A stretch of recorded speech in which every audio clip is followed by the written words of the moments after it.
नमस्कार दोस्तों, आज फिर लेकर आए हैं एक हिंदी कहानी अली बाबा 40 चोर।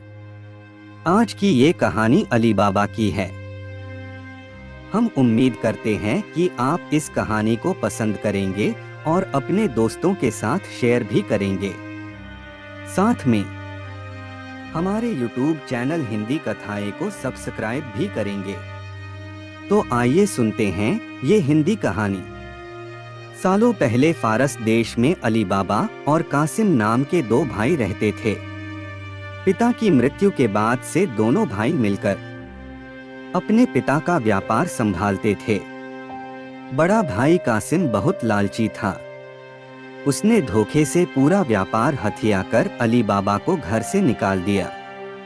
इसके बाद अली बाबा किसी बस्ती में जाकर अपनी पत्नी के साथ झोपड़ी में गरीबी की जिंदगी व्यतीत करने लगा। वह रोजाना जंगल जाकर लकड़ियां काट कर लाता और बाजार में उन्हें बेचकर जैसे तैसे घर का गुजारा करता था। एक दिन अली बाबा ने जंगल में लकड़ी काटते समय 40 घुड़सवार को वहां आते हुए देखा। सभी घुड़सवार के पास धन की पोटली और खंजर थे। यह देखकर वह समझ गया था कि ये सभी चोर हैं। अली बाबा एक पेड़ के पीछे छिपकर उन्हें देखने लगा। तभी सभी घुड़सवार एक पहाड़ के पास जाकर खड़े हो गए। तभी चोरों के सरदार ने पहाड़ी के सामने खड़े होकर बोला, खुल जा सिम सिम। इसके बाद पहाड़ में से एक गुफा का दरवाजा खुला। सारे घुड़सवार उस गुफा के अंदर चले गए। अंदर जाकर उन्होंने बोला, बंद हो जा सिम सिम, और गुफा का द्वार बंद हो गया। यह देख अली बाबा दंग रह गया। कुछ देर बाद वो दरवाजा फिर से खुला और उसमें से वो सभी घुड़सवार निकले और वहां से रवाना हो गए। अली बाबा यह जानने को बेताब हो गया कि आखिर इस गुफा में क्या है और वो सब यहाँ क्या कर रहे थे। इसके बाद उसने गुफा में जाने का फैसला किया। वह उस पहाड़ के सामने गया और बार बार चोरों के सरदार के शब्द बोलने लगा, खुल जा सिम सिम, खुल जा सिम सिम। गुफा का दरवाजा खुल गया। अली बाबा गुफा के अंदर गया और उसने देखा कि वहां सोने की गिन्नियां, अशर्फियां, गहने आदि रखे थे। चारों तरफ खजाना ही खजाना था। यह सब देखकर उसकी खुशी का ठिकाना नहीं था। उसे मालूम हो गया था कि वो चोर सारा चोरी का सामान यहाँ आकर छुपाते हैं। अली बाबा ने वहां से एक पोटली में सोने की अशर्फियां भरी और घर चला आया। घर जाकर अली बाबा ने इस पूरे किस्से के बारे में अपनी पत्नी को बताया। एक साथ इतनी सारी अशर्फियां देखकर उसकी पत्नी हैरान रह गई और अशर्फियों को गिनने बैठ गई। तभी अली बाबा ने बोला कि ये इतनी अशर्फियां हैं कि इन्हें गिनते गिनते रात हो जाएगी। मैं गड्ढा खोदकर इन्हें छुपा देता हूँ, जिससे किसी को भी हम पर शक न हो।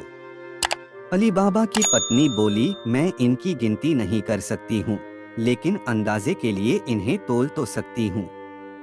अली बाबा की पत्नी भागती हुई कासिम के घर गई और उसकी पत्नी से गेहूं को तोलने के लिए तराजू मांगने लगी। यह देखकर कासिम की पत्नी को उस पर शक हुआ। उसने सोचा कि इन गरीब लोगों के पास अचानक उनके पास इतना अनाज कैसे आया। वो अंदर गई और तराजू के नीचे गोंद लगाकर लाई और उसे दे दिया। रात को डोट अली बाबा की बीवी ने सारी अशर्फियों को तोला और तड़के सुबह उनका तराजू लौटा आई। कासिम की पत्नी ने तराजू को उल्टा करके देखा तो उस पर सोने की एक अशर्फी चिपकी हुई थी। उसने यह बात अपने पति को बताई। कासिम और उसकी पत्नी यह जानकर जल भुन गए। दोनों को रात भर नींद नहीं आई। सुबह होते ही कासिम अली बाबा के घर गया और उससे धन का स्रोत पूछने लगा। यह सुनकर अली बाबा ने कहा, आपको कोई गलतफहमी हुई है। मैं तो एक मामूली लकड़हारा हूँ। कासिम ने बोला कि तुम्हारी बीवी कल हमारे घर से अशर्फियों को तोलने के लिए तराजू लेकर गई थी।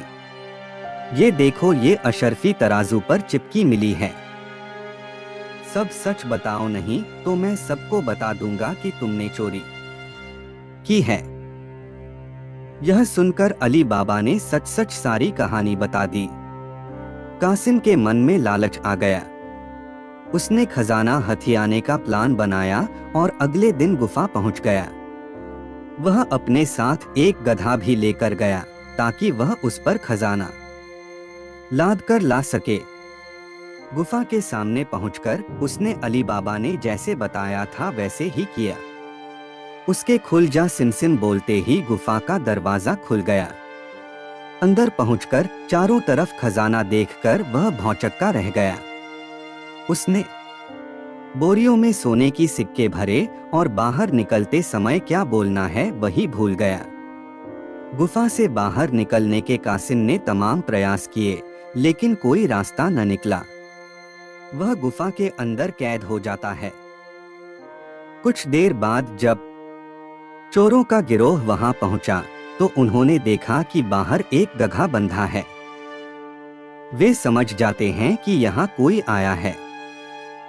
चोर अंदर जाते हैं और कासिम को ढूंढकर मार देते हैं। इधर जब कासिम घर नहीं पहुंचता तो उसकी पत्नी परेशान हो जाती है और अली बाबा के घर जाकर बड़े भाई को ढूंढकर लाने के लिए बोलती है। अली बाबा ढूंढता हुआ गुफा के पास पहुंचा तो वहां उसने भाई के गधे को घास चरते हुए देखा। वह समझ जाता है कि कासिम अंदर गया था और चोरों ने उसे पकड़ लिया है। अली बाबा जब गुफा के अंदर गया तो उसे कासिम की लाश मिली। अली बाबा लाश को घर लाता है और बिना किसी को बताए प्राकृतिक मौत घोषित करके उसका अंतिम संस्कार कर देता है। कासिम की पत्नी के कहने पर अली बाबा और उसकी पत्नी कासिम का व्यापार संभालने लगते हैं और उसके साथ रहने लगते हैं। वहीं जब चोर गुफा में आते हैं और कासिम की लाश नहीं देखते तो समझ जाते हैं कि खजाने का राज किसी और को भी पता है।